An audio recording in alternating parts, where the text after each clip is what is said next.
Rekieta segment. By the way, in case you are listening to this on the Alyssa Clips channel, I have been drinking Old Bay seasoned vodka for the last 2 hours and 37 minutes and 40 seconds. So if I sound especially retarded today, and you don't know what's wrong with me, that is why. Happy 4th of July, by the way. I'm not licking the bottle, chat. Cease and desist with your perversions. Okay, this is Dixieland Buckaroo, who did a little bit of a synopsis of what's happening with the Aaron and Nick Rekieta situation. If you don't know, Aaron is Nick's ex-gay boyfriend. He is currently facing criminal charges for stalking and harassment of Kayla, I think. I don't know. It's not stalking harassment. He's got probation that he violated. We talked at length in a previous stream. Basically, he's in trouble for sharing a nude picture of Kayla and has complicated his situations because he agreed to a plea deal that he can't possibly actually keep. So here's our summary of the situation.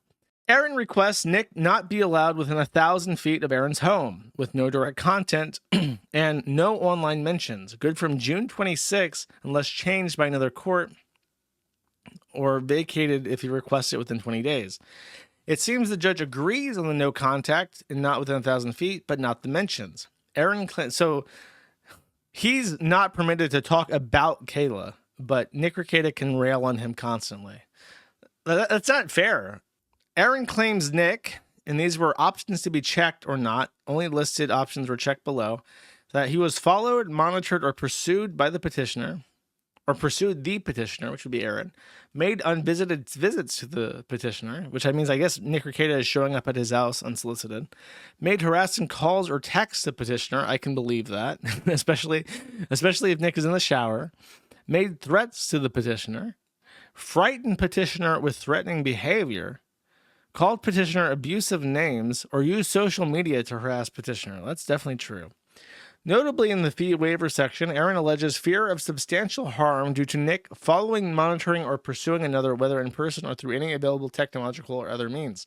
He requests his address be withheld, but it's in the document in at least 2 places. This was leaked, by the way, to the Minnesota Public Records account, so it includes unredacted information.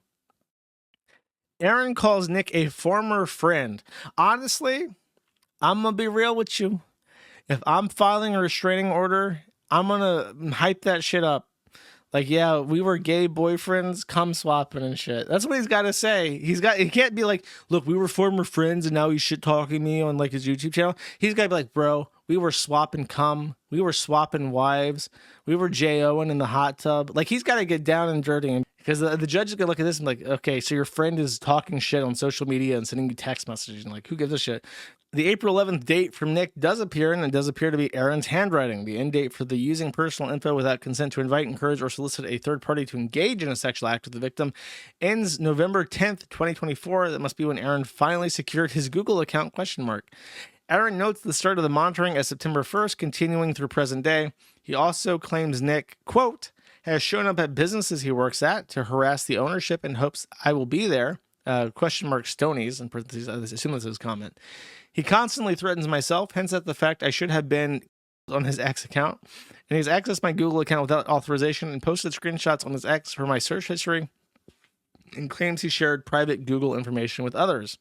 He has appeared on numerous live streams on YouTube, on his own channel, and other people's channel, such as NLO on June, and encouraged people to report him to law enforcement. He has gathered people in public places to harass or intimidate me. Aaron describes the effect of the harassment. I cannot live a normal life, do my daily work, or worry if he's going to invent some new threat or make up a new charge that I am not responsible for. Ever since his arrest for felony cocaine possession and child endangerment.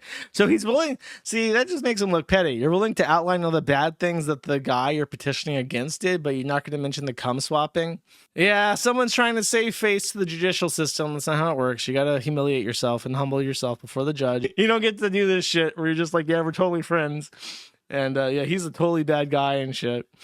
I have been worried he could come to my house and cause trouble, especially while my children are at home. He says that, yes, it will continue. He seems unhinged in regards to me and obsessed with inflicting whatever kind of punishment he feels I deserve. I do believe he could get physical at some point.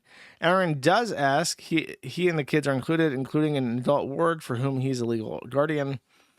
That was not granted because Nick's actions to date have not been directed at the children. But Patrick Melton talks about using his children as a... Probably should have mentioned that as well. Aaron seems not to request initial hearing. Court agreed.